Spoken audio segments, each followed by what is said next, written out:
돈을 챙겨서 집을 나가고 아내분의 그 어떠한 연락도 받지 않고 완전히 잠수를 타버리게 된 겁니다. 아휴, 대화를 해야지. 왜 잠수를 타는 거야? 아유, 저는 일단 이런 회피형이 너무 싫어요. 안녕하세요. 여러분의 입장에 맞는 맞춤 솔루션을 제시해드리는 양나래 변호사입니다. 부부 사이에 이 문제가 생기면 빈정도 상하고 참 속상합니다. 무슨 일이죠? 돈 문제입니다. 부부가 같이 잘 살아보자고 돈을 모았는데 그 돈을 한쪽이 가지고 잠수 타버렸다. 아휴, 상상만 해도 또 화가 납니다.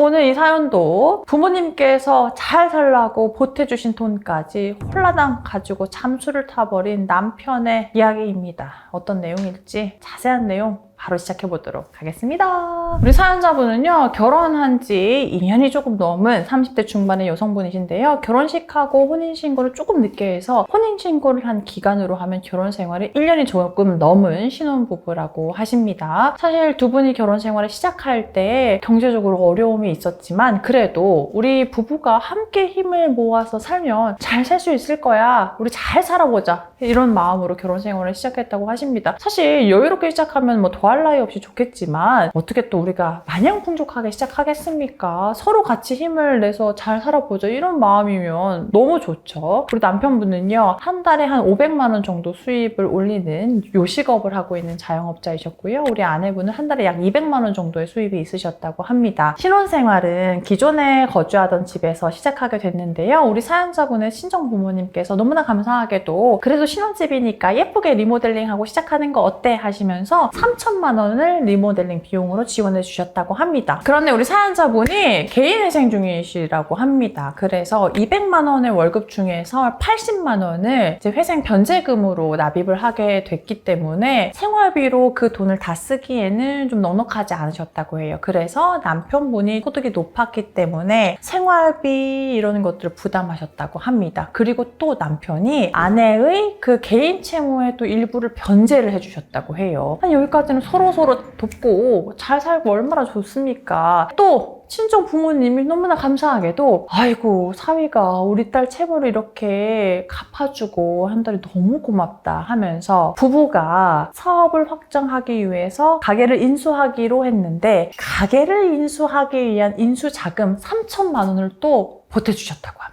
그러니까 우리 친정 부모님께서는 결혼한 지 약 2년 정도 됐는데 리모델링 비용으로 3천만 원 그리고 가게 인수를 위한 인수자금으로 3천만 원 총 이렇게 6천만 원을 보태주신 거죠. 그래서 남편도 어떻게 보면 아내를 챙겨주고 친정 부모님도 가정을 위해서 보태주고 행복하게 잘 살면 참 좋았을 텐데 가게를 인수하는 과정에서 남편분하고 아내분 사이에 좀 다툼이 생기기 시작했던 것 같습니다. 사실 부부가 공동으로 사업을 하기로 했기 때문에 어떤 가게를 인수할 건지 언제 사업을 시작할 건지 서로 의논해서 결정해야 되는데 남편이 독단적으로 어떤 가게를 인수하려고 하는 과정에서 아내분하고 다툼이 심해진 거예요. 그래서 맨날 싸우고 다툼도 커지고 그런 과정에서 가게 인수도 어그러졌습니다. 그런데 남편이 그 과정에서 나는 이제 너랑 못 살겠어 이러면서 집을 나갔대요.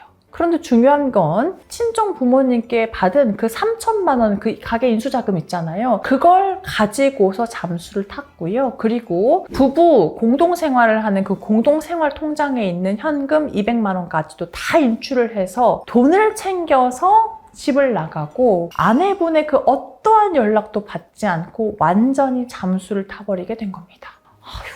대화를 해야지. 왜 잠수를 타는 거야? 저는 일단 이런 회피형이 너무 싫어요. 왜 잠수를 타니? 대화를 통해서 해결해야지. 빡쳐. 제가 이렇게 열받는데 우리 사연자분도 열받죠. 그래서 우리 사연자분은 연락도 되지 않고 돈은 돈대로 가지고 가버렸고 하니까 말 그대로 미치고 팔짝 뛰를 노릇이죠.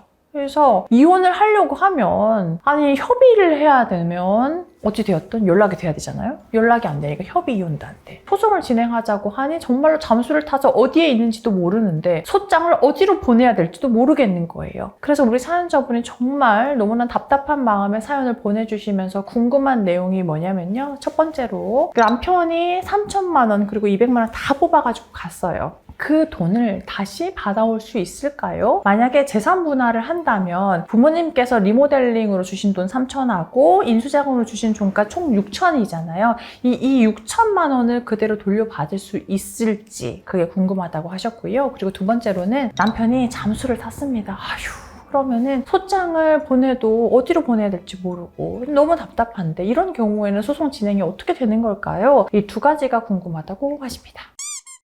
아유, 저는 회피하는 사람들이 진짜 너무 싫어요. 왜 회피하니? 말로 해결을 해야지. 아우, 짜증 그만 내고 얘기할게요.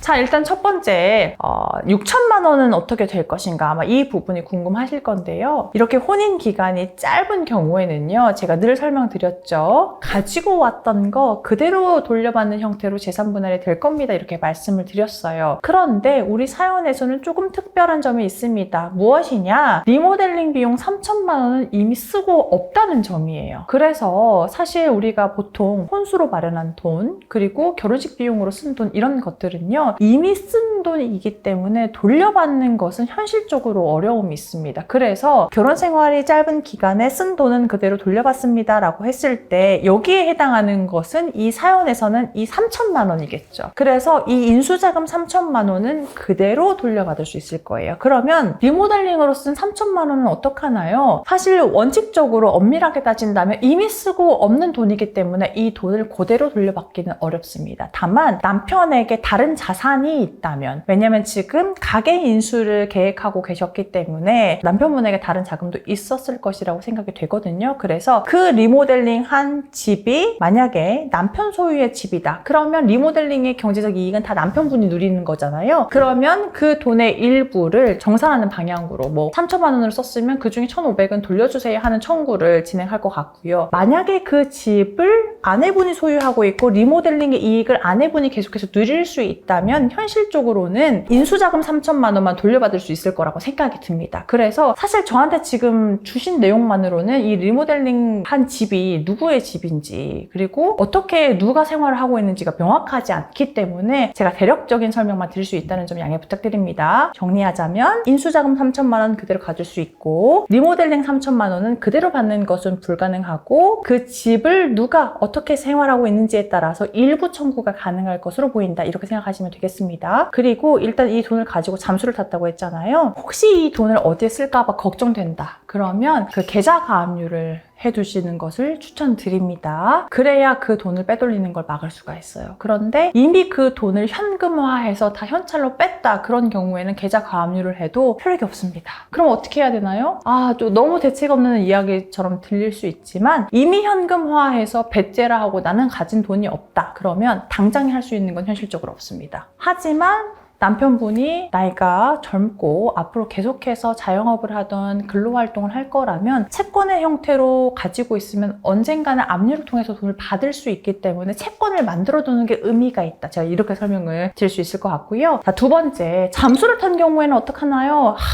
진짜 답답하실 텐데, 보통 이렇게 남편이 어디 가 있는지 모른다 할 경우에는요, 일단 내가 파악할 수 있는 주소지, 뭐 남편의 부모님, 뭐 시부모님 댁, 이런 식으로 송달을 시키고요. 그러면 이제 부모님이 받아서 전달을 해주는 경우가 생길 수가 있죠. 그런데 그 어떤 주소지도 모른다 이러면 공시송달로 진행을 하게 됩니다. 공시송달이라는 것은 주소지를 도무지 파악할 수 없는 경우에, 그럼 소송이 아예 안 되면 안 되잖아요. 그러면 법원에서 이렇게 송달이 되었습니다 라고 공고를 해서 시간이 일정 기간 지나면 송달이 된 것으로 간주를 해서 소송을 진행하는 거예요. 그런데 공시송달로 진행하는 경우에도 재산분할을 청구하는 경우는 재산분할은 판사님이 직권으로 무조건 다 조사를 하게 되어 있어요. 그래서 가령 우리가 이혼하고 위자료 청구만 하는 경우에는 상대방이 대응하지 않는다고 하더라도 소장 접수하고 공시송달한 다음에 바로 판결문을 받을 수 있는데요. 재산분할을 청구하는 경우에는 판사님 직권으로 이 재산 분할이 제대로 된 청구인지 파악을 해야 되기 때문에 일방이라도 이게 왜 재산 분할을 해야 되는지 명확히 소명하세요, 주장하세요, 이걸 요구하시거든요. 그래서 위자료만 청구하는 혹은 이혼만 청구하는 공시송달 사건과 달리 재산 분할을 청구하는 공시송달 사건의 경우에는 변론 기일도 진행되고 내가 재산 분할에 대해서 구체적으로 주장도 해야 된다. 시간이 오래 걸릴 수 있다. 있다. 다만 이혼을 못하는 것은 아니다.